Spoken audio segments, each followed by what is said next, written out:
There's only one way I can succeed at my task, my self-appointed task, of renovating the electric car industry, and that is to let go of my task. There are two ways of letting go. One is to die, and the other, which in a sense is transcending life, right? You go to heaven. The other is to transcend the relative and go to God, become enlightened. Either way, I'll be letting go, and letting go is the only way it will manifest, materialize. Because in a sense I'm holding on to it too much. It means too much to me for other people to participate in any kind of serious way.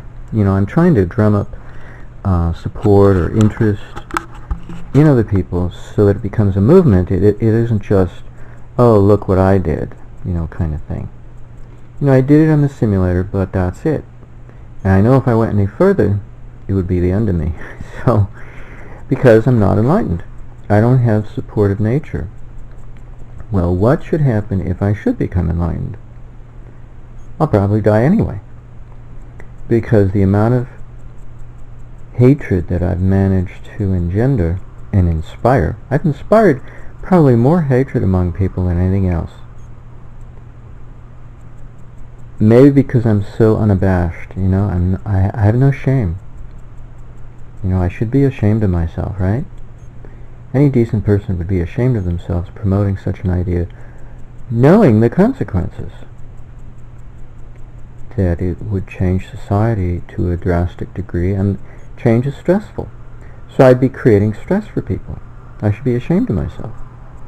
Even though it's a better world, when it's too abrupt a change, it's traumatizing. It's traumatic. That's stressful. So the stress alone would kill me. The stress of other people that I would be paying for. Now, why would I pay for it if I'm enlightened? You're not supposed to pay for other people's karma when you're enlightened, right? Well, there's a silly little problem I have, and that's called the unforgivable. Now, if you're like Krishnamurti, you become enlightened when you're young, and you haven't created any enemies in this life yet, and so there's no way for anybody to realize why they're miserable, because they just look at you and they think you're weird. But if perchance you're like me and you put off enlightenment when you had the chance when you were 19, your first chance, 3 years after I started TM, and you keep putting it off by way of sabotage, what can you do? Like Eric Dollard says, you're a coyote, you can't change your stripes, you keep going back to your old habits, and you make enemies. You know, you inspire hatred more than anything else. I got away with it when I was 21, when I came fresh out of college from MIU. I inspired people to make a change in their eating habits, and now I can go into Walmart and I have a huge selection of foods available. I can even go to Jamba Juice and get wheatgrass juice. And that was the whole point. I was promoting sunflower greens, sunflower sprouts, because I saw it being done in a health food store in Hawaii, and I was growing wheatgrass and sunflower greens and buckwheat lettuce in my dorm, in the lobby of my dorm at school, at college, and I had a compost pile outside. So people kept saying, oh, you should, when you go home, you should go into business and become a farmer. So I thought they were nuts because I'm no farmer, but they made, their point was, well, what their point was, I don't know, but what I got out of it when I got home, I interpreted it as meaning, if I want to see change, I can make change happen by being change, right? So that's what I did. And it took over a year, about a year and a half, and I made $60. I spent $500. I spent all the money left remaining for one more semester of tuition at college, because I was paying out of my pocket, and the pocket was money from my father's death. So I almost spent it all on my private education. It's amazing how talking can clean your teeth. Bursts of air dislodges the food between the teeth. I have a lot of gaps between my teeth at my age. Missing teeth, too. So I managed to put all the good karma to good use. See, I came back from MIU with a lot of good karma. That was it. So despite the fact that I made a lot of mistakes traveling around LA City, promoting my product, making a lot of foolish, naive mistakes, I did engender a few enemies. Still, I had enough good karma to propel me forward and be the wind beneath my wings, but more importantly, be the wind beneath everybody else's wings when it finally caught on. And it did. Within a year and a half, it caught on. And I could back away, and the Kowalski brothers, who were in charge of growing alfalfa sprouts, they were located up in the Topanga Canyon hills, they swooped in and took my place, and the whole thing took over. And then it just mushroomed, because I had read about it in the Roddale Press Organic Gardening and Farming magazine back in the late 70s. I was a subscriber that specialty farmers were growing their specialty vegetables, baby carrots for instance, so there was a supply without a demand, and they didn't know what to do. So I figured out I'd connect the dots by informing the public that we have more eating options available than just the usual. You know, if I wanted to get vegan protein, you know, something other than peanut butter, and that's all there was peanut butter, and canned gluten. It came in slices, Libby's, and it came in a can. It may not have been Libby's, but no, it was Loma Linda, I believe. Yeah, well, whatever it was a health brand or something, but it was in a can, a tin can, gluten, wheat gluten, already prepared, packed in water, in a can, and that was it.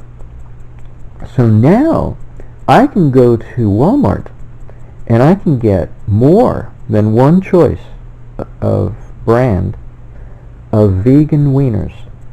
I can get soy, I can get gluten, and I can get a blend of the two. And then within the context of those multiple brands, I can get different flavors within each brand, which are basically just various spice derivatives. You know, they're just different derivatives of spicy. But there are wieners, and they're pre-cooked, so I don't even have to cook them. Just eat them out of the packet. And then I can get all kinds of other things. So it's an organic stuff, and juices, all kinds of juices. You can really spend your money. And then they have a whole gluten-free aisle, if I wanted to go there. And they have a whole organic section to their produce. So this was, you know, didn't exist prior to 1980 or 81 or 82. I can't remember the last year I finished my project. It might have been 1980. No, 1981 or 82. I think I started in 1980 and I finished in 82. So it was over a year. It was not quite two. Well, it was 2 summers. No, I think it was 81. Well, whatever.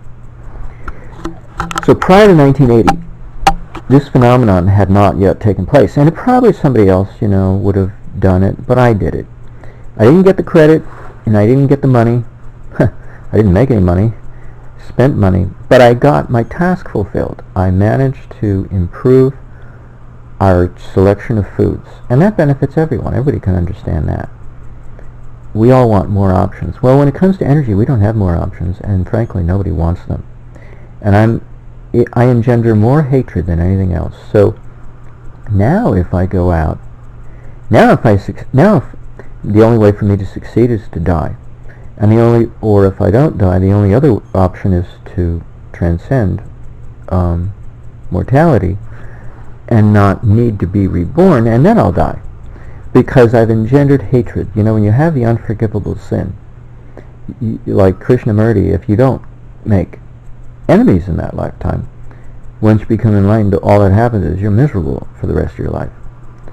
I don't want to say a name of somebody who's still alive, who's a perfect example of that, who may have the unforgivable sin. You know, you can't judge somebody else's sin. but he's definitely enlightened, and he's a prominent person in his field. I want to say what field, but I don't want to give anything away. And he's miserable when he's not working, distracting himself with constant activity. He falls back on his miserable state in life. And you can't be enlightened and miserable at the same time unless you have the unforgivable sin. But nobody's killed him, although, I wonder, came down with a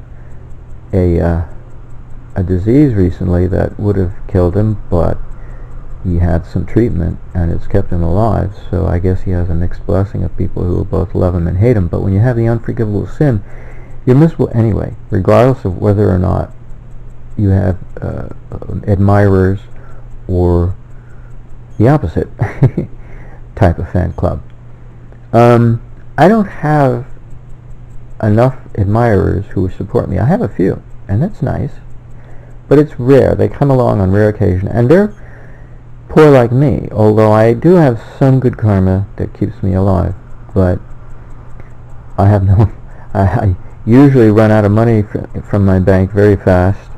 If that's any sign of how many admirers you have or how many people you've stolen from, depending on how you get your money, is how much money in the bank, then I certainly have my dearth of admirers who are wealthy, or people I've stolen from who are wealthy, either one or the other, because I don't have any money in the bank to show for my profitable gain. I like to think what I do is valuable, but of course, one thing you learn is popularity in the marketplace, and that's what I did when I promoted sunflower greens. I was dealing with something that was on the brink of becoming popular, because the supply was already there. I didn't even provide the supply, so nobody could blame me for providing the supply. All I did was, Victoris Kulvinskas didn't even invent it, and Wigmore invented it. But she kept it to herself in her Hippocrates Health Institute in Boston, Massachusetts. And then Victoris Kulvinskas came along, a sickly guy who had worked on the Apollo program. He was a computer programmer doing scenarios, orbit scenarios and whatnot. And he was very sick, and he came to her, and she made him well. And then he got busy. He got a new job. He figured, hey, I got a new life. My life has been given back to me, so I'll just quit my job, my prior job, and work here. And he did. He drove a truck transporting organic produce. He managed the farm that she had, I think, associated with Hippocrates Health Institute outside of Boston. They had a farm, and he worked in the institute. Well, when I went there in 77, was it? Yeah, when I got off the fast. No, it was 79. Yeah, it was, I can't remember what year it was. No, it was 76. No, it was 77. Right. Because I got out of high school in 75. That's when I started the fast prior to graduating high school. 2 years of fasting. When I got off the fast, I drank tons of wheatgrass juice, but I had to know how to grow it. Oh, but that meant I had to go there before I fasted. No, it was in the middle of the fast. That's right. I went around the country. That's right. Just towards the end of the fast. So that would have been the spring of 77.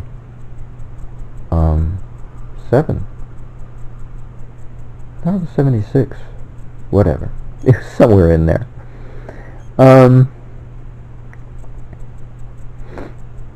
Where was I going? I came off a tangent. Anywho, so I was a young child, and I hadn't made any enemies yet, And here I am, I'm 62, and I'm tired. I work myself too much. And I'm literally working up against a wall in which nobody really wants to listen. And when I had the price down really low, rock bottom low, I made a few sales, but that's only probably out of curiosity among people who who were inquisitive and wanted to find out what the book was about that I'm selling on Amazon, you know. And so they bought it, and now sales have stopped, and because I raised the price, because I realized that the book is worth something, but no one's buying, because they're not that curious, and they're certainly not that motivated.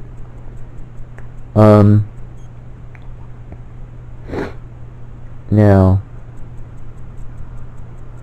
it depends what kind of support you have. Right now, you know, it would take more than enlightenment to further this. It would take the support of other enlightened people, because it's not an easy task to go up against the wall of stubbornness, really. It's more than ignorance. It's a wall of stubbornness, of obstinate stubbornness, in which people don't want to change the way things are. So why should they? So I'm ruffling a lot of feathers and running a lot of risk. Thinking that anything could happen in front of my face. Now, Lord knows I may get a surprise. But in the meantime, the outlook at the moment is very dim, very glum. Not so good. Not too good. Because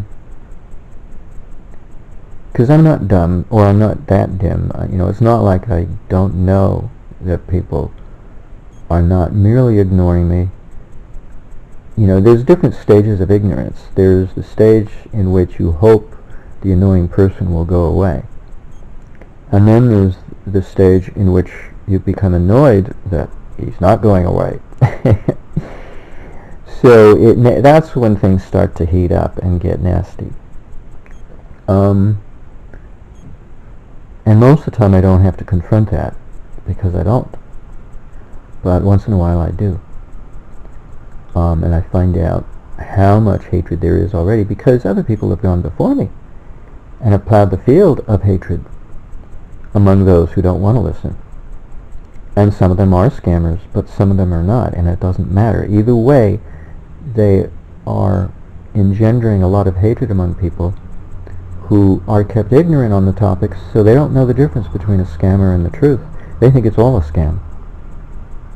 And the ones who want to believe it's true do so because they're already convinced it's true, but they don't have the knowledge to make it happen. And then there are those who do have the knowledge and who are burnt out, like Paul Babcock, or not burnt out, they're just too old. You know, Paul Babcock and Peter Lindemann and Jim Murray are old. They have the knowledge, but they're old.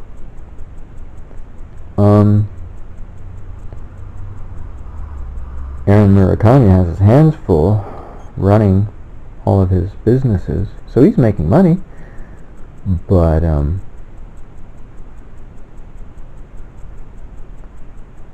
one of his posts on his newsletters was a remark a while back that anybody who picks up Stanley Meyer's invention and tries to market it, an uncanny thing happens. The company goes out of business. And I think Genepax is one of them. You know, a Japanese company, they went out of business, but other people have tried and they've gone out of business. So it's, you know, the stubbornness against innovative renewables that do not equate to a limitation of any sort. You know, a wind farm is quite a limitation because your limitation is the size of your wind farm. And a solar panel, same thing, the size of your roof.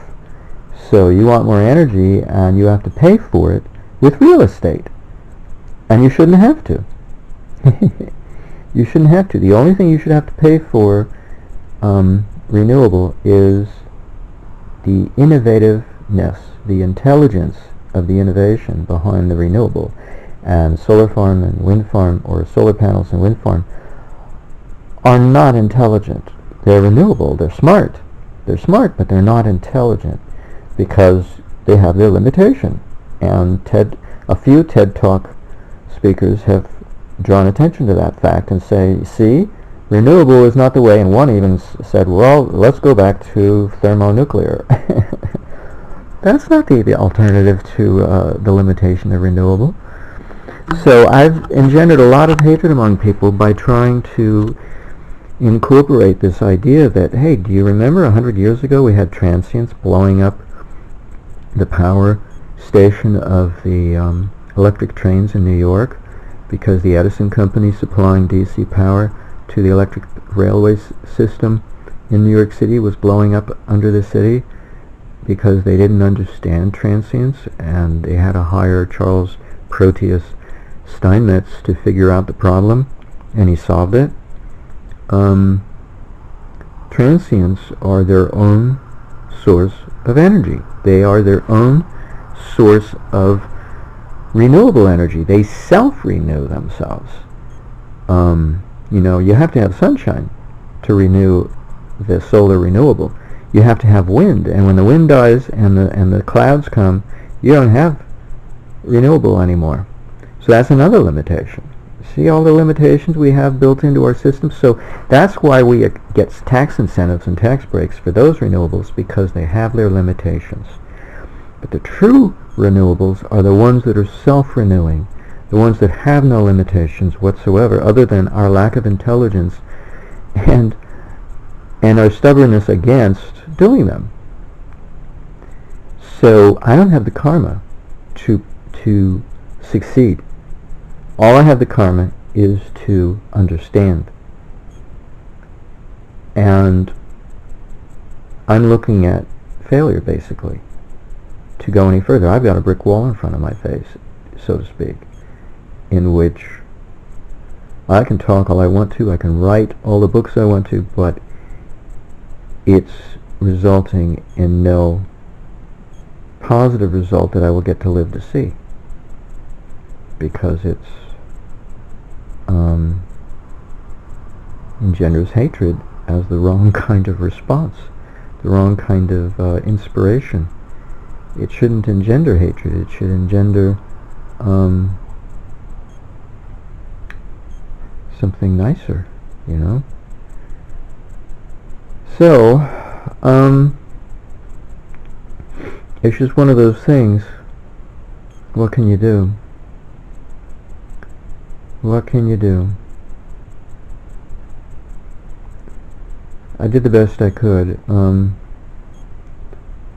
I think I'm finished with the theoretical book, and I know I'm finished with the circuit book, because the circuit book is all theory based on simulation, and the theory book is the abstraction from that experience. What did I get out of it? Why do I think it works? And I think I did a pretty good job. The theory book is very short. I managed to squeeze down the I copied the screenshots from the circuit book over to the theory book, but the book is not about building anything. If I spend one section of the book talking about the circuit books to sell them, then it shouldn't take up too much space. So the screenshots that I copied over into the theory book should not take up tons of space. So I shrunk them down. I put the 5 pictures together as one composition, taking up taking up 1 page. Yeah, or slightly less than 1 page. Something like that. I think it's 1 page. So now instead of 5 pages, it takes up only 1 page. So I shrunk the book down, and then I added more text. But I think I'm done adding. So it's up to, I think, 17 pages. Well, that's the doc file that I write in. The eBook number of pages is 30. I don't understand eBooks. They're something new to me. But I had fun, downloading the software for eBooks and doing the conversions to EPUB to Mobi and from doc. It was fun, because I had to correct errors in the EPUB that I could not correct in the doc, the Word file that I was working in. I kept making the same errors, and I didn't understand why does it keep coming back when I got rid of it already. So I had to put it into EPUB in order to correct the error before I could finally publish it. post it on Amazon for sale. Republish it. Republish the redraft. So you know, what really seals the deal for theory. You know, you want to look in the real world, especially from a layperson's point of view. You want an example in the real world that epitomizes the fabric of creation at the atomic level. And we have this solar idea, the solar model. You know, planets in orbit around the sun is our model of the atom, but it's the wrong model. The correct model is actually a man-made device, a man-made invention that no longer is in our midst. It had a limited venue of 20 years between the years of 1955 and 1975. It's called core magnetic memory, and it's based on magnetic remnants. And if you look on Wikipedia for that article on core magnetic memory or magnetic memory, you will find pictures of these toroidal rings of magnetizable iron with wires going through the center, making a fabric of core memory that the computer would access. And that's the model of the universe. The wires are the electrostatic lines of force, and the toroidal rings of magnetizable ferrite are the magnetomotive rings where each atom is located in space. And they're connected together by a fabric web of electrostatic lines of force terminating on each atom. But the magnetomotive force is the transverse wave that spins around the atom. So that's the only thing that spins around the atom, because current moves. The magnetomotive force is the basis for current, but the basis for voltage can't move. And so that's what interconnects all the atoms together, the electromotive force. And the fabric of a core magnetic memory is a perfect example of the atomic model of the universe. It's unbelievable. It came to me last night, and then I realized I had to add one more section to the theory book, and that's it. So you got that for free. That's the macroscopic example of an atomic model of the universe. It's frightening how we manage to, in the digital world of all things, the very thing Eric Dollard hates. You know, he's an analog man. Here we have this invention in the world of digital electronics that's no longer with us, but is a perfect example of what is the foundation of what we could call his synergy. You know, Buckminster Fuller had his synergy. Eric Dollard has the synthesis and decomposition of electricity based on the three ingredients of electricity, namely what he calls magnetism, dielectricity, and time. And I just changed two of those terms, swapped out magnetism and substituted magnetomotive force, and took out dielectricity and put in electromotive force. Otherwise I kept time there. So because I wanted to highlight the fact that his his perspective of electricity is perfect to apply to the atomic model, and redraft our physicist's view of what is the atom from the standpoint of an electrodynamicist such as Eric Dollard. But he's not doing it, so I figured I'll do it. So I made this atomic model, and it works, and now I've got an example of what it looks like, a perfect conceptual model of this new atomic model, a perfect example of this conceptual model in the real world of this new atomic model. It's unbelievable. It just blows me away. So I'm totally satisfied that I finished writing the book. If I write anything more, it's like, you know, I don't need to. You know, I don't, because now I've got it. I've got it down. So I'm really pizzazzed, you know, I'm enthused, but where's it going to get me, you know? I don't know. It doesn't mean we have to bring back the core magnetic memory. And the reason why I learned about it, the only reason why I learned about it, I have to give credit, and it's nameless because I can't remember who on Energetic Forum brought it to my attention, but it's the reason why, if I can remember the guy's name. I can't remember the guy's first name, but Davis Jr., Mr. Davis Jr. in 1842 wrote about it in his book on magnetism. He had devoted a small number of pages, a few sections, to this phenomenon of magnetic remnants. Without giving it a name, he just gave examples and described the experiments you could do, because that, it was 1842. They didn't know much in those days. And that was the birth of the perpetual motion holder, but it didn't have a name at the time. It took Edward Leeds Skolman to revive that invention and give it a name and put it to good use as a teaching tool for his version of the theory of electricity. And he called his book Magnetic Currents, and it's a very fascinating book if you want to give yourself a chance to read its contents. He doesn't believe in voltage. He believes voltage is an effect of the cause, which is magnetism.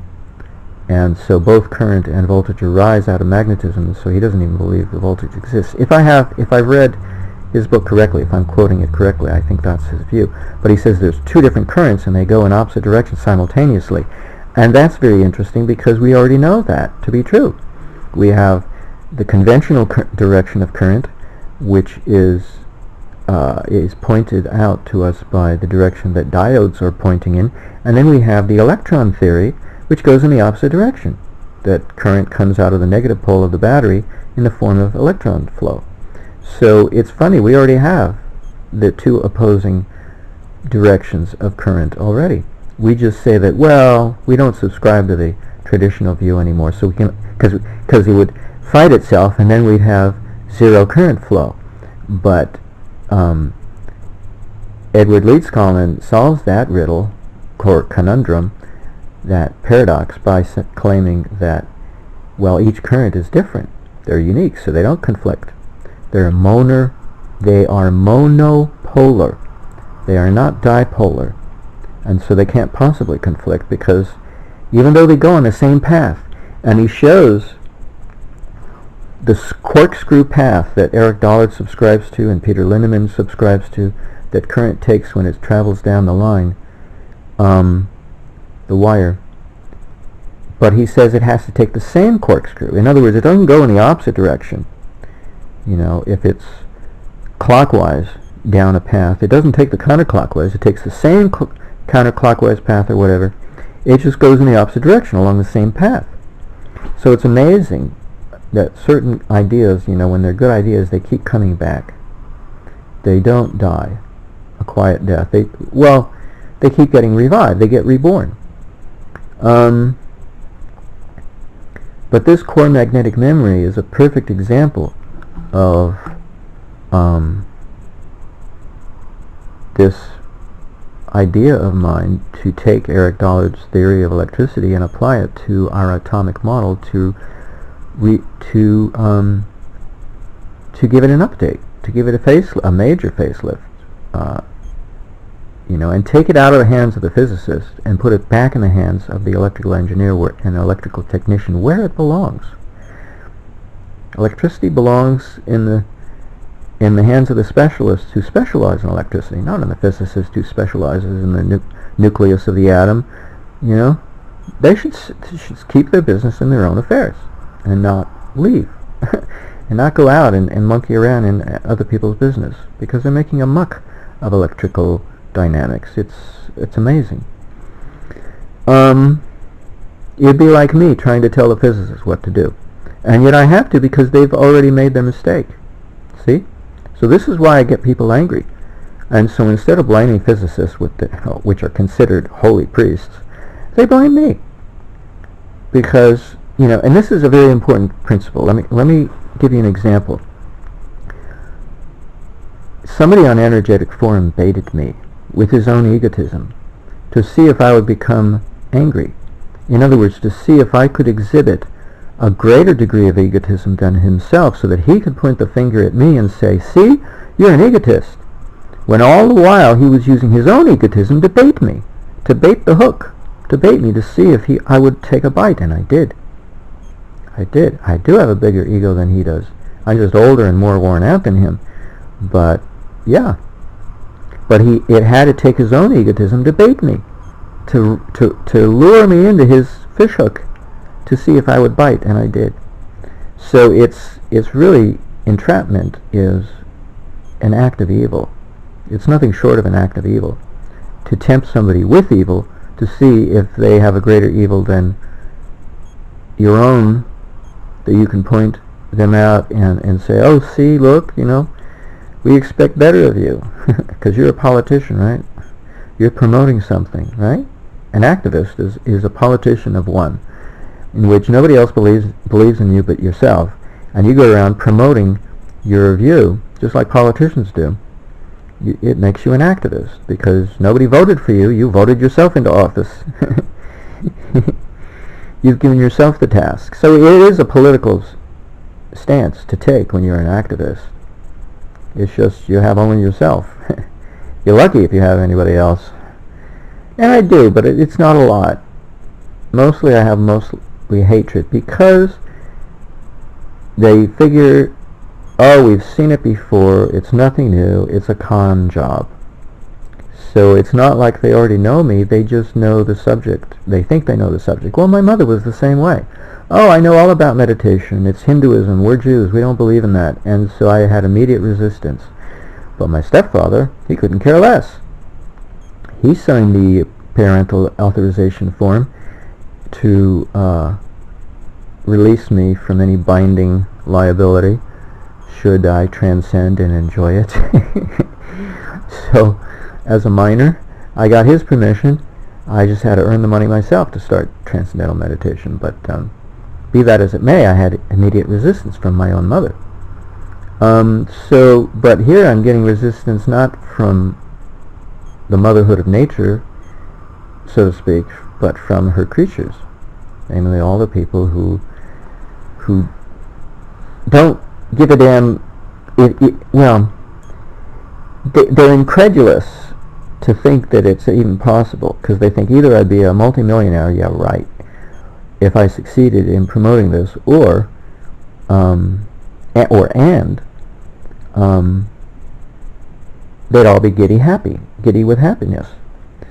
But they don't allow themselves to go there, and so they instead think better of themselves and say, no, this is too good to be true.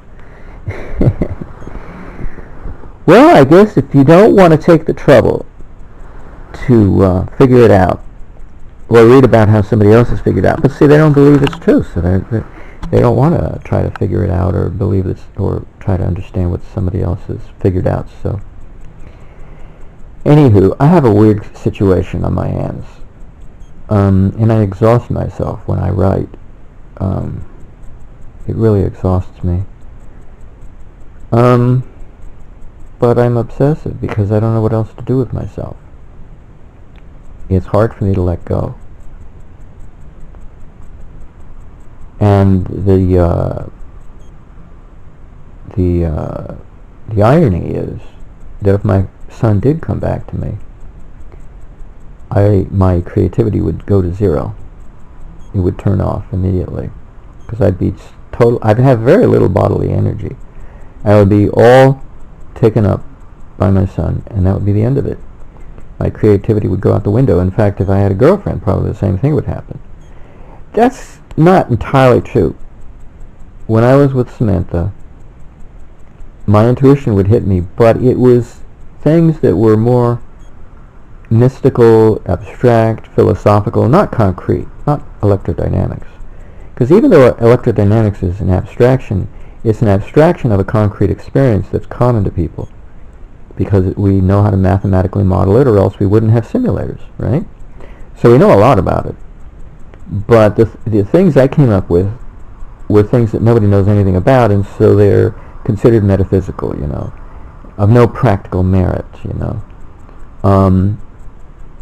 And so I could still do that, but that makes it highly personal.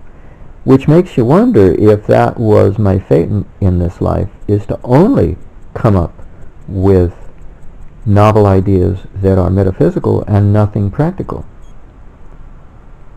Because even my stepfather didn't think I would amount to anything, anything practical.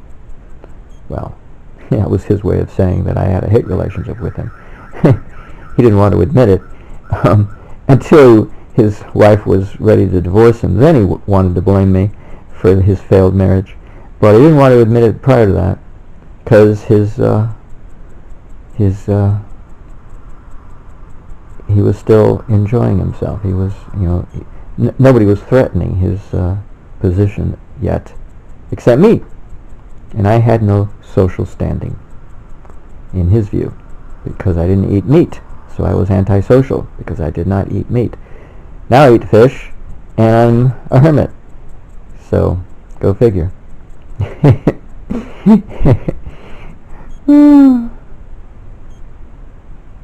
Bizarre. Oh boy. Well, I've redeemed myself to myself. I no longer have any guilt over eating fish. I still don't like the flavor if I eat it too often. I have to wait a while to engender any desire to want to eat it, and that is such that I can enjoy it, the flavor, and the aroma is still a little strong. So I'm it's a whole lifetime I've spent staying away from flesh. So how can you expect me to enjoy the stuff? But I enjoy the benefit. I just don't enjoy the experience of eating it too often. So I think I had 2 nights in a row, and that was about it, because I went, oh, this is disgusting. So I skipped last night. I didn't eat it. Gave me a break.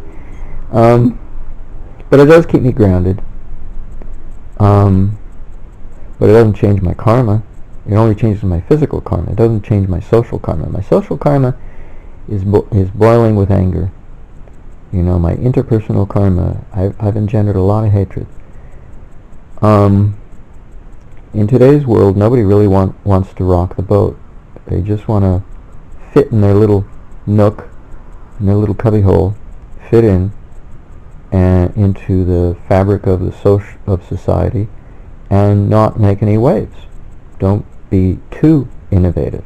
Just innovative enough so that your company that you work for can make a profit and pay your paycheck, and you can buy a car and keep it fixed up. Well, I don't have a car in running order at the moment.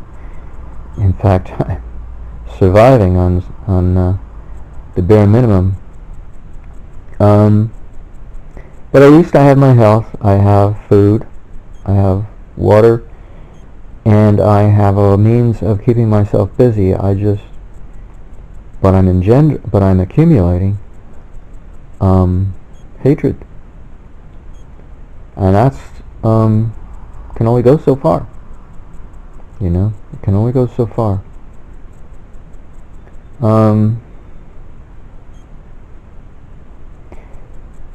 There was a guy who's I consider a saint, by the name of Epimenides. E-P-I-M-E N-I-N-I-D-E-S.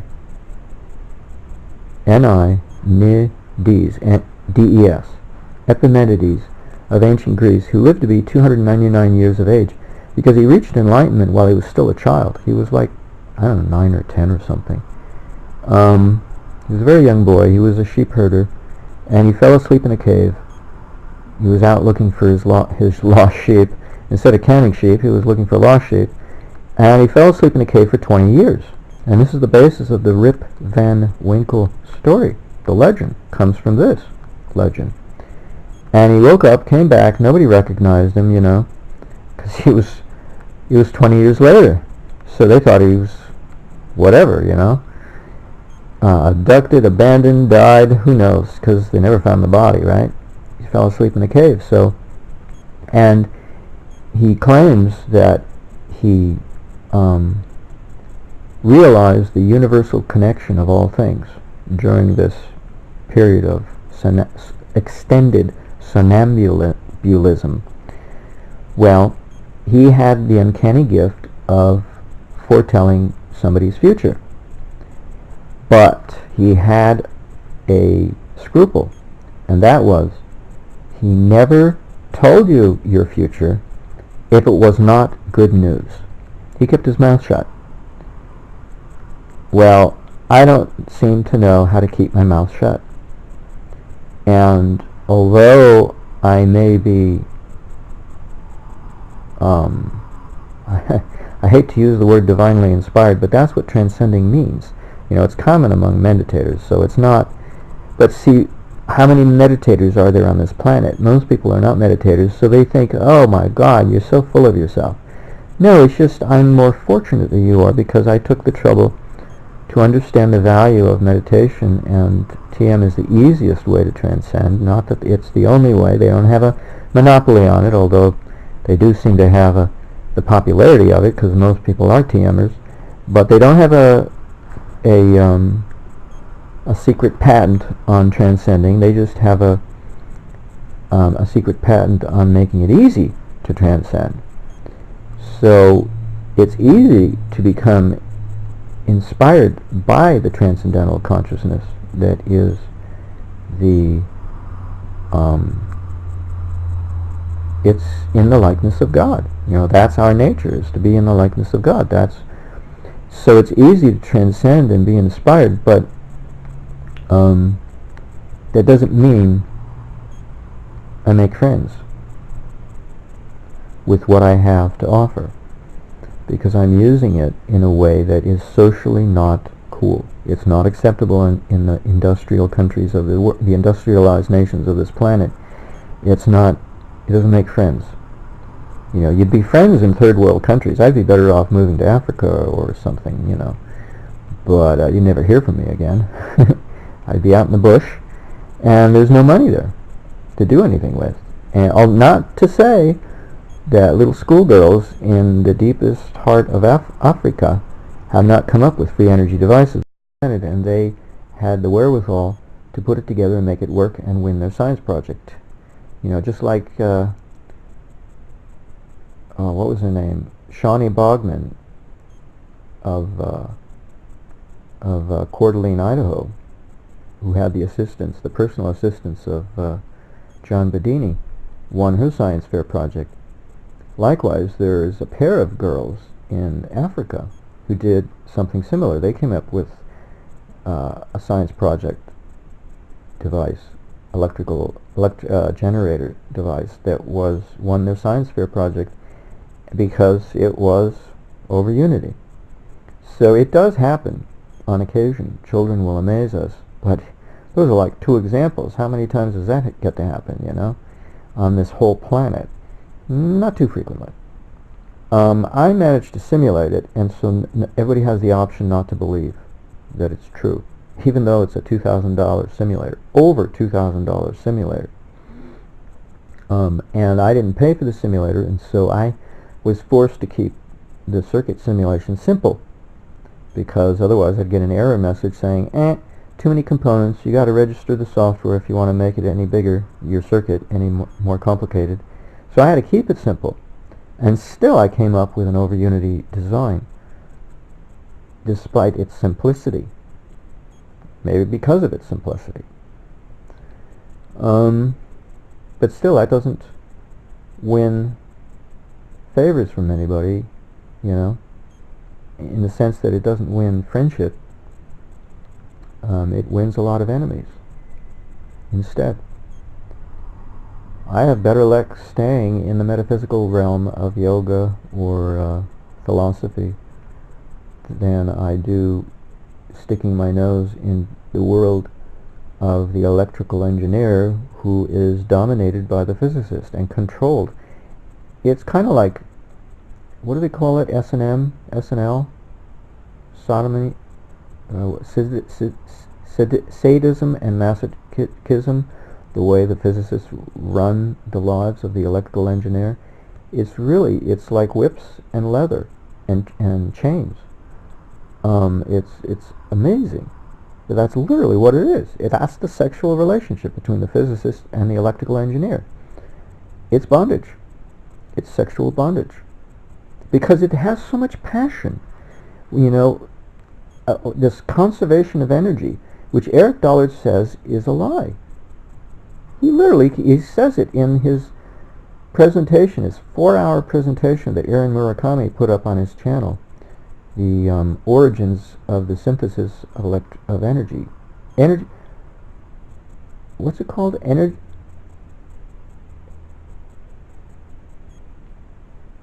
Eric Dollard - Origins of Energy Synthesis. I think that's the title on YouTube. And it's almost 4 hours long. And he literally says, in the middle of all that the conservation of energy is not true. It breaks down under certain circumstances. And so it can't possibly be a law. So I go and say it's a lie.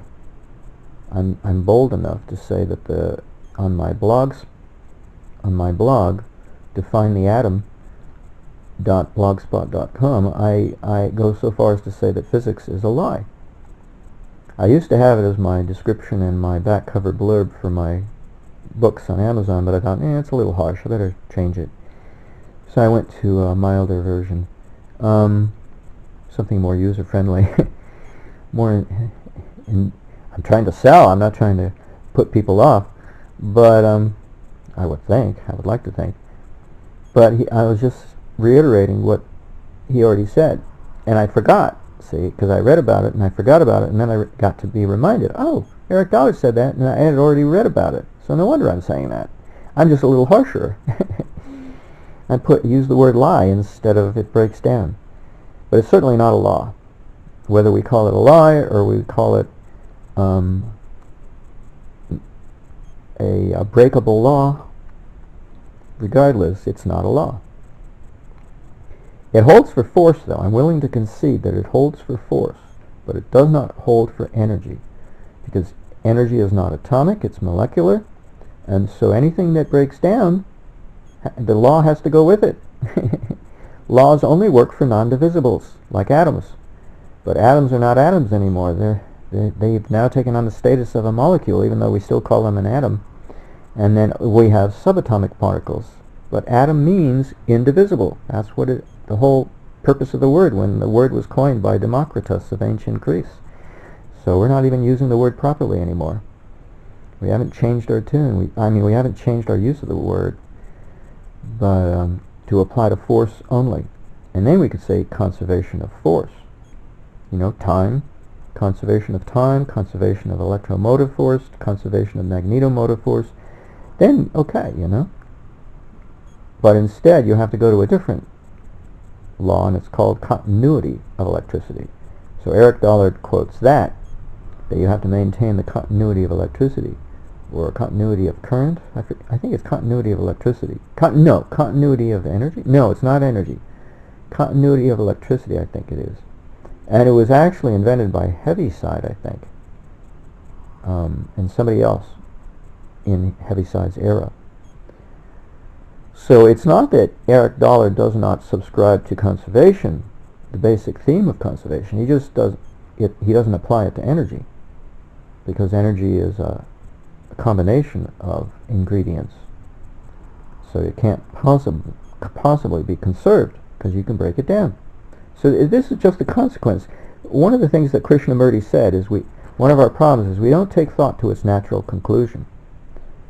And one of the things that Winston Shrout used to like to say is that every attorney starts his argument in the middle and never starts at the beginning. So he doesn't even have a premise to his argument. He just starts in the middle and hopes you don't notice. So he doesn't even have a premise. He hopes that you won't call him on his hearsay. Let's get to the bottom of this hearsay, these allegations that you're making in court. And that's what the conservation of energy is. It's an argument among physicists acting like attorneys, starting in the middle of the argument. And we never question them because they're authoritative figures, Anywho. But, you know, all you have to do is take them at their word and see how they're self-contradictory. When you have subatomic particles, subatomic forces, or subatomic particles or waves, you can't possibly have conservation of energy. You can call that the equivalent to matter at the atomic level, because you break it down.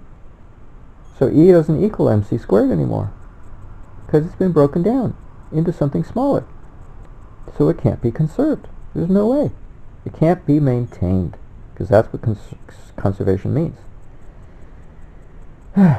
It's not a tenable concept, because it cannot be maintained. Oh well.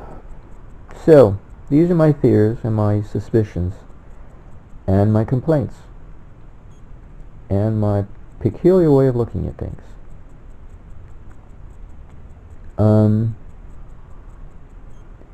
Be that as it may, I've talking for quite a length of time now, and so maybe I should shut up. Okay,